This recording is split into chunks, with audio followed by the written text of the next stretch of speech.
नमस्कार, national India news के Delhi metro NCR bulletin में आपका स्वागत है। आइए नजर डालते हैं आज की ताजा तरीन खबरों पर। बीजेपी की जन आशीर्वाद यात्रा में चोरों की चांदी मालेगांव से आई गैंग को थाने पुलिस ने पकड़ा। मुंबई में शुरू हुई बीजेपी की जन आशीर्वाद यात्रा में भारी संख्या में कार्यकर्ता पहुंच रहे हैं। इस बीच चोरों की नजर भी इस यात्रा पर बनी हुई है। भीड़ का फायदा उठाकर चोर अपना हाथ साफ भी कर रहे हैं। केंद्रीय मंत्री नारायण राणे की जन आशीर्वाद यात्रा में कोरोना नियमों की अनदेखी, मुंबई पुलिस ने दर्ज की एफआईआर। नारायण राणे ने कल मुंबई में ये जन आशीर्वाद यात्रा निकाली थी। मुंबई के अलग अलग इलाकों में इस जन आशीर्वाद यात्रा के दौरान कोरोना नियमों की अनदेखी के 19 मामले दर्ज किए गए। तालिबान के लड़ाकों ने डीडब्ल्यू के पत्रकार के परिवार पर किया हमला, एक की मौत। इससे पहले एक निजी टेलीविजन स्टेशन के नेमतुल्ला अहमद का तालिबान ने अपहरण कर लिया था। वहीं एक निजी रेडियो स्टेशन के प्रमुख तूफान उमर को तालिबान लड़ाकों ने गोली मार दी। सोशल मीडिया पर अफगानी नागरिकों की सुरक्षा के लिए आगे आए फेसबुक, ट्विटर उठाए कड़े कदम। फेसबुक और ट्विटर ने कहा कि वो तालिबान से बचाव के लिए अफगानी नागरिकों के अकाउंट को सिक्योर कर रहे हैं। तालिबान इनकी मदद से अफगानी नागरिकों के सोशल कनेक्शन को ट्रैक कर सकता है। लोगों को मिलेगी गर्मी से राहत। आज से बिहार, उत्तर प्रदेश और उत्तराखंड में हो सकती है भारी बारिश। दक्षिण बिहार और उसके आसपास चक्रवाती हवाओं का क्षेत्र बना हुआ है। अगले 2 दिनों के दौरान इसके लगभग पश्चिम की ओर बढ़ने की संभावना है। मौसम संबंधी इन परिस्थितियों के कारण उत्तर पश्चिमी भारत और बिहार के कुछ हिस्सों में भारी बारिश होने की संभावना है। आतंक के दम पर तोड़ने वाली शक्तियों का अस्तित्व कभी स्थायी नहीं होता, सोमनाथ में बोले पीएम मोदी। पीएम मोदी ने कहा, सोमनाथ मंदिर को सैकड़ों सालों के इतिहास में कितनी ही बार तोड़ा गया, यहाँ की मूर्तियों को खंडित किया गया, इसका अस्तित्व मिटाने की हर कोशिश की गई, लेकिन इसे जितनी भी बार गिराया गया ये उतनी ही बार उठ खड़ा हुआ।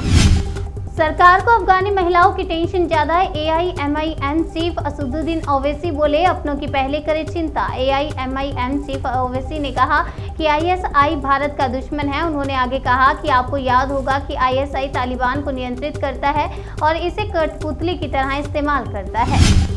त्योहारों पर खाने का तेल सस्ता करने के लिए सरकार ने उठाए कड़े कदम, टैक्स घटाने का किया ऐलान। केंद्र सरकार ने बड़ा फैसला लेते हुए खाने के तेल पर टैक्स घटा दिया है। सोया तेल और सूरजमुखी तेल पर इंपोर्ट ड्यूटी घटाकर आधी कर दी है।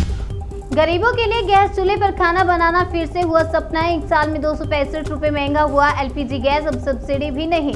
पिछले 1 साल में एलपीजी गैस प्राइस की कीमत में 265 रुपये का भारी भरकम उछाल आया है। केवल इस साल अब तक रसोई गैस 165 रुपये महंगा हो चुका है। रिपोर्ट के मुताबिक उज्ज्वला योजना के 3 करोड़ 2 लाख कंज्यूमर्स ने पहली तिमाही में गैस रिफिल नहीं कराया। अफगानिस्तान के यूजर्स की तालिबान से रक्षा करेगा फेसबुक, नई सुरक्षा उपायों का किया ऐलान। शिक्षित युवा महिलाएं अमेरिका सेना के साथ काम कर चुके ट्रांसलेटर और तालिबान के कारण ज़्यादा खतरा महसूस कर रहे हैं। अन्य अफगानों ने अमेरिका की सरकार से उन्हें जल्दी बाहर निकालने का अनुरोध कर रहे हैं।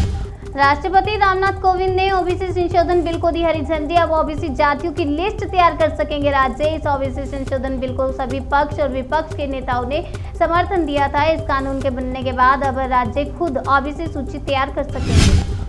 हरिद्वार में कोरोना के साथ अब डेंगू ने दी दस्तक, 7 लोगों में हुई पुष्टि। लार्वा नष्ट करने का अभियान जारी। हरिद्वार जिले में 7 लोगों में डेंगू की पुष्टि होने के बाद अब मलेरिया विभाग ने लोगों को जागरूक करने और डेंगू का लार्वा नष्ट करने का अभियान शुरू कर दिया है। डेंगू का लार्वा कई जगहों में काफी समय पहले से मिलने लगा था। इसके बाद भी नगर निगम के अधिकारियों की नींद नहीं टूटी। शहर में कहीं भी मच्छरों से निजात दिलाने के लिए फॉगिंग नहीं करवाई जा रही।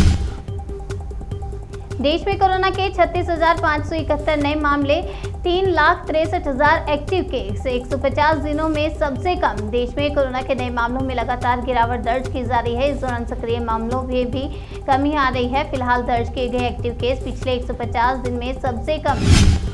कोविड-19 की संभावना, तीसरी लहर को लेकर राज्यों ने शुरू की है तैयारी। बच्चों के बचाव पर है फोकस। कोविड-19 की तीसरी लहर की आशंका को देखते हुए राज्यों को फोकस बच्चों पर करना पड़ रहा है। कई राज्यों ने अपने अस्पतालों में बच्चों के लिए ज्यादा बेड ऑक्सीजन का इंतजाम करने शुरू कर दिया है।